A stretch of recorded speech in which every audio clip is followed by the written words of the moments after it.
Topper IAS Vijayanagara Bengaluru ಪ್ರಸ್ತುತ ಪಡಿಸುವ ದೈನಂದಿನ ಪ್ರಮುಖ ಸುದ್ದಿ ಮತ್ತು ಸಂಪಾದಕೀಯಗಳಿಗೆ ಸ್ವಾಗತ. ಇಂದಿನ ವಿಷಯ: ಕಾಯಕವಾದೀತೆ ಕಲೆಯ ನೆಲೆ. ಜೀವನ, ಸಂತೋಷದ ನಡುವಿನ ಸಂಬಂಧವನ್ನು ಕೆಲಸದ ಪರಿಕಲ್ಪನೆ ತುಂಡರಿಸಿದೆ. ದೇಶದ ಅಭಿವೃದ್ಧಿಗಾಗಿ ಯುವಕರು ವಾರಕ್ಕೆ 70 ಗಂಟೆಗಳಷ್ಟು ಕೆಲಸವನ್ನು ಮಾಡಬೇಕು. ಉದ್ಯಮಿ ಎನ್. ಆರ್. ನಾರಾಯಣಮೂರ್ತಿ ಅವರ ಈ ಹೇಳಿಕೆಯ ಬಗ್ಗೆ ಪರ, ವಿರೋಧದ ಚರ್ಚೆಗಳು ನಡೆದವು. ಈ ಬರಹದ ಗುರಿ ಈ ಹೇಳಿಕೆಯನ್ನು ಸಮರ್ಥಿಸುವುದೋ ಖಂಡಿಸುವುದೋ ಅಲ್ಲ. ಇದು ಕೆಲಸ ದ ಪರಿಕಲ್ಪನೆಯ ಅವಲೋಕನದ ಪ್ರಯತ್ನವಷ್ಟೇ. ಪ್ರಸ್ತುತ ವರ್ಕ್, ಜಾಬ್ ಮತ್ತು ಲೇಬರ್ ಗಳು ಮುಪ್ಪುರಿಗೊಂಡ ಪದವಾಗಿ ವರ್ಕ್ ಎಂಬುದನ್ನು ಸ್ವೀಕರಿಸಲಾಗಿದೆ. ಕೆಲಸ, ಕ್ರಿಯೆ, ಕಾರ್ಯ, ಕರ್ಮ, ಉದ್ಯಮ, ನೌಕರಿ, ಜೀವನೋಪಾಯ, ಆದಾಯವನ್ನು ಗಳಿಸಲು ಅವಲಂಬಿಸಿದ ಕೆಲಸ, ದುಡಿತ, ದುಡಿಮೆ, ಕಾಯಕ, ದೈಹಿಕ ಮಾನಸಿಕ ಶ್ರಮ ಎಂಬೆಲ್ಲ ಅರ್ಥಗಳ ಛಾಯೆಯನ್ನು ಈ ಪದಸಮೂಹದಲ್ಲಿ ಒಪ್ಪಿಕೊಳ್ಳಲಾಗಿದೆ. ಎಲ್ಲ ಸಂಸ್ಕೃತಿಗಳಲ್ಲೂ ಕೆಲಸದ ಕರ್ಮ ಪರಿಕಲ್ಪನೆ ಇದ್ದೇ ಇದೆ. ನಮ್ಮ ಸಂಸ್ಕೃತಿಯಲ್ಲಿ ಇಡೀ ಸೃಷ್ಟಿಯನ್ನೇ ಒಂದು ಕರ್ಮವನ್ನಾಗಿ ನೋಡಲಾಗಿದೆ. ವಿಶ್ವವನ್ನೂ ವಿಶ್ವಕ್ಕೆ ಬೇಕಾದುವನ್ನೂ ಸೃಷ್ಟಿಸುವವನೇ ವಿಶ್ವಕರ್ಮ. ಆದರೆ ಅವನ ಈ ಸೃಷ್ಟಿಕ್ರಿಯೆಗೆ ಭಿತ್ತಿಯಾಗಿರುವುದು ಕೆಲಸವಲ್ಲ, ಲೀಲೆ, ಯಾಂತ್ರಿಕತೆಯಲ್ಲ, ಕುಶಲತೆ, ಆಯಾಸವಲ್ಲ, ಆನಂದ. ಆದರೆ ಇಂದು ಜಗತ್ತನ್ನೇ ಆಳುತ್ತಿರುವ ವರ್ಕ್ ನ ವ್ಯಾಪ್ತಿಯಲ್ಲಿ ದೂರವಾಗಿರುವ ವಿವರಗಳು, ಲೀಲೆ, ಸಮಕ್ರೀಡೆ, ಕುಶಲತೆ, ಆನಂದ. ನಮ್ಮ ಜೀವನದ ಗೊತ್ತು ಗುರಿಗಳಲ್ಲೂ ಪ್ರಗತಿ ಯಲ್ಲಿಯೂ ವರ್ಕ್ ನ ಪಾತ್ರವನ್ನು ಅಲ್ಲಗಳೆಯುವಂತಿಲ್ಲ. ಇದು ಇಂದು ಜಗತ್ತನ್ನು ಏಕಧಾರೆಯಲ್ಲಿ ಬಂಧಿಸಿರುವ ಜೀವನಸೂತ್ರವೇ ಆಗಿದೆ ಎನ್ನಿ. ಮನುಷ್ಯನು 100 ವರ್ಷಗಳು ಕರ್ಮಗಳನ್ನು ಮಾಡುತ್ತಲೇ ಬದುಕಲು ಇಚ್ಛಿಸಬೇಕು ಎಂಬ ಒಕ್ಕಣೆ ಪ್ರಾಚೀನ ಭಾರತದಲ್ಲಿತ್ತು. 100 ವರ್ಷಗಳು ಎನ್ನುವುದು ಪೂರ್ಣಾಯುಷ್ಯಕ್ಕೂ ಸಂತಸದ ಬದುಕಿಗೂ ಸಂಕೇತ. ಕರ್ಮ ಎನ್ನುವುದು ಜೀವನಕ್ಕೆ ಅತ್ಯಂತ ಅವಶ್ಯಕವಾದ ಎಲ್ಲ ಬಗೆಯ ಕ್ರಿಯೆಗಳನ್ನು ಎತ್ತಿಹಿಡಿಯುತ್ತದೆ. ಜೀವನಕ್ಕೆ ಅವಶ್ಯಕವಾದುದೇ ಕೆಲಸ ಎಂಬುದು ಪ್ರಾಚೀನ ಸಂಸ್ಕೃತಿಗಳ ಒಪ್ಪಿತ ಸೂತ್ರವಾಗಿತ್ತು.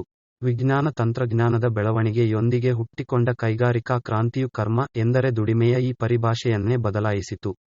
ಪ್ರಾಚೀನ ಕಾಲದಲ್ಲಿ ಜೀವನಕ್ಕೆ ಅವಶ್ಯಕವಾದ ಸಾಧನ ಸಲಕರಣೆಗಳನ್ನು ಪೂರೈಸುತ್ತಿದ್ದ ವೃತ್ತಿ ಎಂದರೆ ಕೆಲಸಗಳನ್ನು ಕಲೆ ಎಂದೂ, ಹಾಗೆ ಸಿದ್ಧಮಾಡಿಕೊಡುತ್ತಿದ್ದವನನ್ನು ಶಿಲ್ಪಿ ಎಂದೂ ಪರಿಗಣಿಸಲಾಗುತ್ತಿತ್ತು.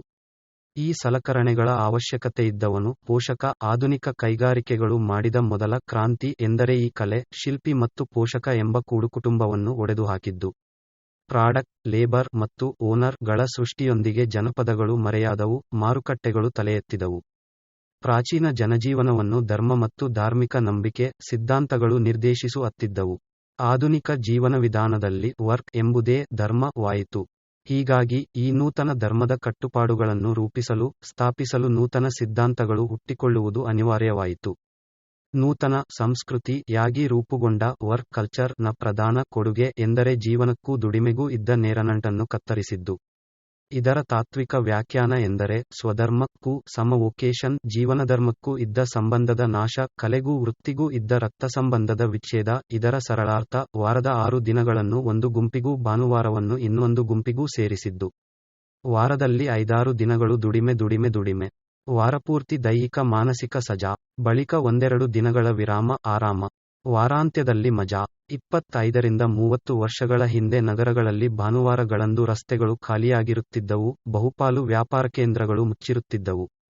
ಆದರೆ ಇಂದಿನ ಭಾನುವಾರಗಳಂದು ಹೋಟೆಲ್ಗಳು, ಮಾಲ್ಗಳು, ಎಂ.ಜಿ. ರೋಡ್, ಬ್ರಿಗೇಡ್ ರೋಡ್ ಗಳು ಹೇಗಿರುತ್ತವೆ? ಹೌದು, ಕೈಗಾರಿಕೆಗಳು ನಗರಗಳನ್ನು ಸೃಷ್ಟಿಸಿದವು, ಜೊತೆಗೆ ಸ್ಲಂ ಗಳನ್ನೂ ಸೃಷ್ಟಿಸಿದವು, ಸ್ಥಳೀಯ ಸಂಸ್ಕೃತಿಗಳ ಆತ್ಮಹತ್ಯೆಗಳನ್ನು ಪ್ರೋತ್ಸಾಹಿಸಿದವು, ಗ್ಲೋಬಲ್ ವಿಲೇಜ್ ನ ಘೋಷಣೆಯಲ್ಲಿ ಅಕ್ಕಪಕ್ಕದವರನ್ನೇ ಅಪರಿಚಿತರನ್ನಾಗಿಸಿದವು. ಇಂಡಸ್ಟ್ರಿ ವಿತೌಟ್ ಆರ್ಟ್ ಈಸ್ ಬ್ರೂಟ್ಯಾಲಿಟಿ ಎಂಬ ಮಾತಿನಲ್ಲಿ ಈ ವಿಚ್ಛೇದನದ ಎಲ್ಲ ಆಯಾಮಗಳು ಅಡಕವಾಗಿವೆ. ಮನುಷ್ಯ ಒಂದು ಕ್ಷಣವೂ ಕರ್ಮ ಮಾಡದಿರಲು ಸಾಧ್ಯವೇ ಇಲ್ಲ. ಆದರೆ ಆಧುನಿಕ ಕರ್ಮಸಿದ್ಧಾಂತ ಪ್ರತಿಪಾದಿಸುವ ಕ್ರಿಯಾಶೀಲತೆ ಎಂದರೆ ಕೆಲಸ ಕೆಲಸ ಕೆಲಸ. ಹೀಗಾಗಿಯೇ ನಾವು ತಿನ್ನುವ ಅನ್ನ, ಕಲಿಯುವ ಅಕ್ಷರ, ಪಡೆಯುವ ಆಶ್ರಯ, ಪಡೆಯಲು ಬಯಸುವ ಆನಂದ ಎಲ್ಲವೂ ವರ್ಕ್ ವ್ಯೂಹದ ಸುತ್ತಲೇ ಸುತ್ತುತ್ತಿರುವುದು. ಸಾವಿರಾರು ವರ್ಷಗಳ ಜೀವನ ಸೌಂದರ್ಯವನ್ನೂ ಸಂಸ್ಕೃತಿಯನ್ನೂ ಉದ್ವಸ್ತಗೊಳಿಸಿ ತಲೆಯೆತ್ತಿರುವ ಮಾರುಕಟ್ಟೆ ಗಳ ಕೂಗಾಟಗಳಲ್ಲಿ ನಮ್ಮ ದನಿಯನ್ನು ಕೇಳಿಸಿಕೊಳ್ಳದಷ್ಟು ಸೂಕ್ಷ್ಮತೆಯನ್ನು ಕಳೆದುಕೊಂಡಿದ್ದೇವೆ. ಹೀಗಿರುವಾಗ ನಾವು ಯಾರಿಗಾಗಿ ದುಡಿಯುತ್ತಿದ್ದೇವೆ, ಯಾವುದಕ್ಕಾಗಿ ದುಡಿಯುತ್ತಿದ್ದೇವೆ, ಹೇಗೆ ದುಡಿಯುತ್ತಿದ್ದೇವೆ ಎಂಬ ಮನನಕ್ಕೆ ಅವಕಾಶವಾದರೂ ಎಲ್ಲಿದ್ದೀತು? ತಂತ್ರಜ್ಞಾನದ ಸೃಷ್ಟಿಯೇ ಆದ ಇಂದಿನ ವರ್ಕ್ ವರ್ಲ್ಡ್ ನಲ್ಲಿ ತಂತ್ರಜ್ಞಾನದ ಇನ್ನೊಂದು ಸೃಷ್ಟಿಯೇ ಆದ ಯಂತ್ರಗಳು ಮಾನವನ ಸ್ಥಾನವನ್ನು ಆಕ್ರಮಿಸುತ್ತತಿವೆ ಎಂಬ ಆತಂಕವೂ ಇದೀಗ ಎದುರಾಗುತ್ತಿದೆ. ಮನುಷ್ಯನನ್ನು ಯಂತ್ರಗಳು ಎತ್ತಂಗಡಿ ಮಾಡಬಲ್ಲವು ಎಂದರೆ ಮನುಷ್ಯನು ಯಂತ್ರದಂತೆಯೇ ಇದ್ದಾನೆಂದು ಅರ್ಥವಲ್ಲವೇ?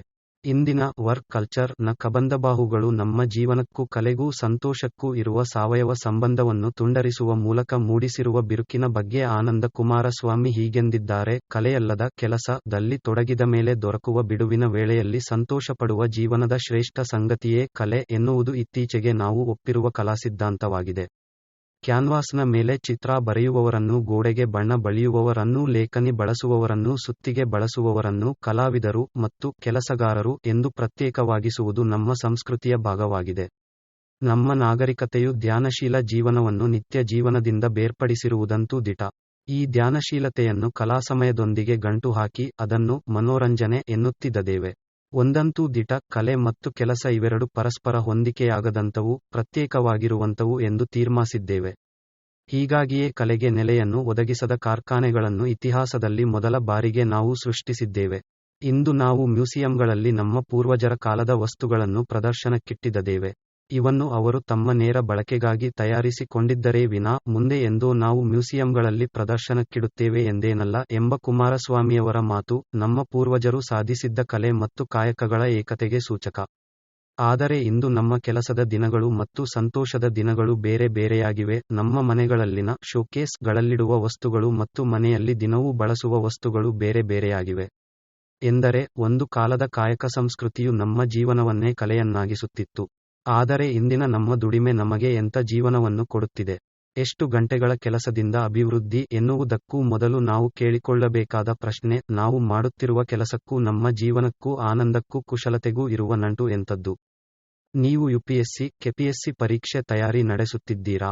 ಹಾಗಾದರೆ ನಿಮಗೆ ಇದು ಸುವರ್ಣಾವಕಾಶ. ಟಾಪರ್ ಐಎಎಸ್ ಅಧ್ಯಾಯವಾರು ಟೆಸ್ಟ್ ಸರಣಿಯನ್ನು ಕೇವಲ 88 ರೂಪಾಯಿಗಳ ಕಡಿಮೆ ವೆಚ್ಚದಲ್ಲಿ ನೀಡುತ್ತದೆ. ಮೊದಲ 100 ವಿದ್ಯಾರ್ಥಿಗಳು ಮಾತ್ರ ಅವಕಾಶ ಪಡೆಯುತ್ತಾರೆ. ಪ್ರತಿದಿನ 1 ರೂಪಾಯಿ ಹೆಚ್ಚಳವಾಗುತ್ತದೆ.